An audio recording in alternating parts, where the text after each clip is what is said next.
All right, y'all. Episode 2, 3Xs podcast. Whoa! What is this? We're going to go a little bit weirder this week. Go over some songs that really they probably should be great. Maybe some more alternative stuff. But again, we got to run them through these filters. We're also going to go to Fayetteville, Arkansas, and Bentonville, Arkansas, Rogers, Arkansas. We're going to do the entire Northwest Arkansas scheme and see exactly what kind of great music we can find. 3Xs podcast, episode 2. Here we go. So it seems like every DJ nowadays gets popular by remixing songs. Lost Kings is no different. Blake Berger talked to us last week about just that in 3Xs episode 1. And again, Lost Kings is no different. The band was, or should I say the duo, was just absolutely slurping up some amazing talents, remixing them, even before this song, Don't Kill My High, came out. Cruella, Vance Joy, Echo Smith, plenty more, and doing them absolute justice. But then they released Quit You, which was not a remix, and absolutely amazing. And now we get to their new EP that was released earlier this year. I love Lost Kings. And they're absolutely slapping the boards with this song. With that screw you, we can do it better attitude. And I think that's what is the vibe on this EP. Party vibe. Don't kill my high. All about kind of getting drunk. But I mean, isn't that the DJ scene? Anyways, this first track, what to say? Bass cranked up, slap happy backing, kind of builds the hype. I wouldn't necessarily say you need to get fooled into thinking this is your normal rise and build. Yes, it has those parts. It's not your typical EDM story, and that's about as genuine as a track artist can do. And I think that's where Lost Kings is now pushing themselves away from the normal scene and saying, hey, we aren't just your house DJ. Just like Avicii did back in his day, that can do songs on their own right and stand on their own. We're a legit artist. And for that reason, I'm listening to Don't Kill My High by Lost Kings this week. And definitely look, they've got kind of this Fetty Wap almost cover in there. You'll see it when you listen to it. Another band that has released some new music lately, and it's been a long time coming, Vampire Weekend. Yes! They were my first love affair with indie rock. I saw them on Saturday Night Live as a kid, heard Giving Up the Gun, and immediately started this hot, sexy, passionate love affair with the genre, cheating on my bride at the time, which was 80s rock and roll. And I think there's something to say about this new song from the band named Sympathy that even pushes their sound to new heights. I think we kind of had some one-off album there. It's not to say that it was bad, but in comparison to their self-titled debut album, Vampire Weekend, and then the second album, which I was able to see on Saturday Night Live, which they performed songs off of Contra, were absolutely amazing. Modern Vampires of the City wasn't really with that, and that's fine for a band to try out new sounds. This new album, Father of the Bride, really takes it back to where Vampire Weekend started and where they continue to push the indie rock scene. They kind of had this walking bass a little bit to some of their stuff, and Sympathy is definitely that. There's some techno integration, there's a focus on guitar, some splash cymbals. Everything you want from Vampire Weekend is wrapped and packaged into this song. So from a strictly music standpoint, typically what happens is the bass follows the drums. And what I have found within the modern kind of funk rock scene that I think Vulfpeck finds himself in is that the bass doesn't necessarily have to follow anyone. It stands on its own. And Animal Spirits by Vulfpeck is one of those songs. And oh my gosh, this is one of those songs you can just absolutely vibe to. It's got this perfect tempo for any day out. Really relaxed, really chill, plays around a little bit. It kind of just walks around, bum, bum, bum, bum, bum. And you get that a lot with Vulfpeck. But this song specifically is that bass is matching what the piano does. But somehow it's in the background. It really adds to this amazing composition that the band has been able to put put together with this song, on top of the fact that the lyrics are absolutely amazing. It's not your typical love song. This is one of those songs that you can have your windows rolled down to, you're driving past the tee on a golf course, you bump it up a little bit, and Grandpa there on the tee isn't going to get mad and start cursing and saying, you messed up my shot. He's going to start vibing and jamming and dancing and doing all of that. He might even follow you around. He might want to jump in the car with you. Who knows? It's that kind of song.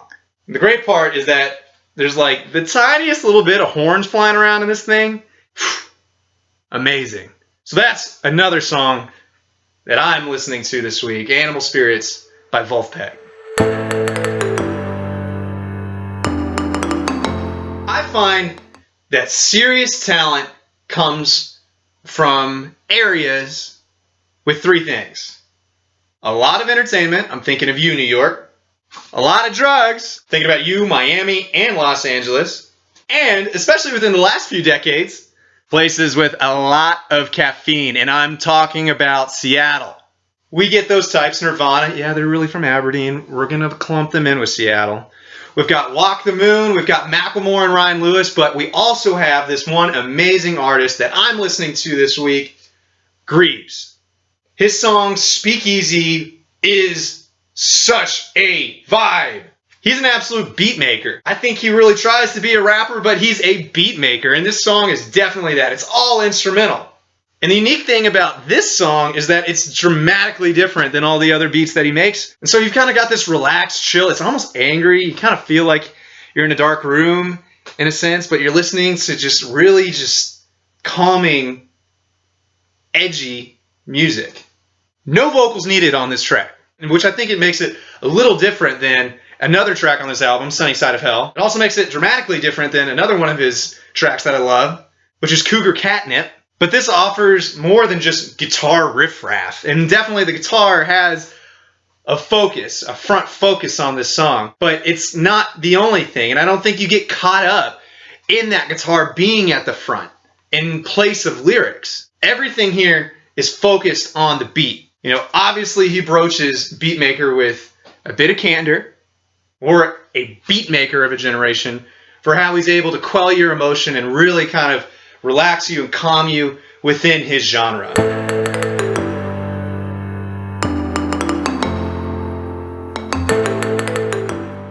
Northwest Arkansas. Never would have thought it would have had great music. It's an hour and a half, 2 hours at best, away from Tulsa, which has a hard rock, 4 hours away from Kansas City. But then again, you know, it's only 5 hours away from Dallas. It's got some great music around it. Northwest Arkansas has some great music too. So let's start big. The Walmart Amp. Arkansas Music Pavilion. Yes, and it is Walmart. It's a Live Nation venue. You get some great, awesome artists. Leon Bridges, Kenny Chesney, Weezer, Santana, Goo Goo Dolls, Jimmy Eat World. You get it all. It's absolutely incredible that they're able to bring these big artists to this absolutely know-nothing place. Especially Rogers, Arkansas. Are you kidding me? It's not even Bentonville. But I admit, I don't want to hang around a bunch of high schoolers. I need something a little smaller. So we're going to head down to Dixon Street. We're going to go to George's Majestic Lounge. I wouldn't necessarily say it's world famous, but it's pretty big. They get some awesome names there. It's smaller. It's right in that bar district, right next to University. Absolutely incredible. Just within the last year, they've had some absolutely amazing talent.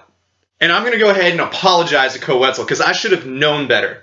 Every single concert he does sells out. And I'm the loser that decided to show up night of and think I could get a ticket day of. Sorry, Co. I'll learn for next time. But just within the last year, they've got some amazing other talents. Rainbow Kitten Surprise, Blue October, Memphis May Fire. You cannot get away from this venue. Judah and the Lion, Lucero, Ripe. Alas, too many college kids for me. I wanted to get away from Walmart Amp, which had too many high schoolers. Then I get to George's Majestic Lounge. It's got too many college kids. I need something a little smaller. So, actually, I'm just going to go right down the street to this small little venue called Smoke and Barrel. Small little hipster bar. This place gets amazing DJs. Amazing local rock bands. Specifically, I'm looking at you, the Chads. Check them out. But Smoking Barrel is just this intimate spot. It's just this great little stage. Everybody can kind of get up, jam a little bit, little outdoor patio. And if you want to go out afterwards, yeah, you're right on Dixon Street. Again, caution to you college kids. And I'm probably going to trip on myself a little bit, and I'm going to clump this in. The real petty types are probably going to call me out for it. Check out Temple Live. Yes, it is the River Valley. It smells. It's probably flooded right now, too. But Temple Live gets some great bands, too. Parker McCollum. There's some other great country bands, but they also get some amazing pop punk, jazz, local stuff, too. And Northwest Arkansas is interesting in the fact that it doesn't necessarily find itself in one little stereotype. You don't get just country like you would expect from a southern state. You don't get just rock and roll at these smaller venues. You get this kind of weird array of all different types of music. Some metalcore, some jazz, even some kind of worldy types. So it's a really unique area that definitely should get a lot more on the map than it is right now.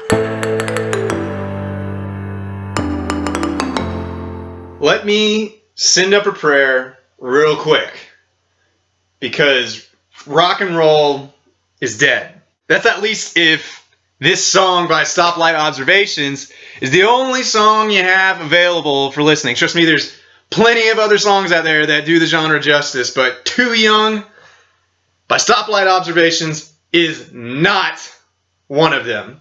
When Good Charlotte spoke in their song 40 Ounce Dream, all the rockers were DJing. This is it. This is that song. This is what they're talking about. Let's just go over this song sucks, okay? We need an intervention. And yes, regarding a lot of different things, but this song is not really your typical rock song, and it is in so many different ways. Psychedelic rock, but it's so generic. You do kind of get like a secondhand high from this song. It's talking about a bad trip. Realistically, that's such a genre stereotype. Sex, drugs, rock and roll. Come on, man. Compared to most psychedelic songs, I'm thinking like If 6 Was 9 by Jimmy. That's what this song is wanting to be, and it's not. So first X to you. Second, I think Bob Dylan could have sung this song better. To ease my mind, I started smoking herb and drinking booze. And then a wrinkled man, he popped back on the breaking news. He started laughing and he hung his head and sighed, oh my, I think I'm about to die. It's Bob Dylan. It's got Bob Dylan written all over it, and you can't deny it. Second X. What about its cultural impact? Too Young, I don't think really offers any cultural impact. It's talking about getting high, watching cartoons, and going nowhere. It's literally being lazy. You can't be lazy. That's not going to have an impact. Nobody wants to listen to a song about sitting on a couch eating chips. This song has no cultural impact. So, third X, and this is our first 3Xs approved song that actually sucks. J. Roddy Walston and The Business. If you don't know this band, you definitely need to. The song that I want to review by J. Roddy Walston and The Business is The Wanting. Now let's step back for a second. I'll admit, I found this song at a really hard point in my life. It just spoke to me. It's kind of right up my alley, bass stroke, guitar fuzz, kind of really endearing lyrics. And especially if you're going through a breakup, this is the song you need to listen to. So first things first, the average person can and will sing along. Easy lyrics, it's easy to hum along to, but you're not going to be putting this song on really anywhere unless you want people to kind of give you that side eye. It's one of those emotional songs, and I'm cautioning you because I found myself in that trap. You don't want people looking at you a little different because you put this song on, even as good as it sounds. It's not really even a road trip song. Is it catchy or not? Yes. But I caution you, it's one of those songs that really appeals to a certain type, people of a certain emotion. I was one of those and I found it catchy. But people that are probably more with it, that are a little more sane than I am, are not going to be listening to the song thinking, wow, that's amazing right off the bat. We've got 2 strikes against this song. I can't say it's great. Objectively, it really isn't. Even as good as it sounds to me, and I want it so badly to be good, it just isn't. So that's episode 2 of the 3Xs podcast. Again, we're on YouTube, Spotify. You can check us out. We've got all of our social up and running. I'd love y'all to check it out. I am open to suggestions, and I want to hear what other people want to hear me review. Let me know if there's something that I reviewed wrong, or a city that I need to check out, some music that I need to listen to, and give me some feedback. If you want to be on the show, let me know. 3Xs episode 2 in the bag. We'll see you next time. Whoa! What is this?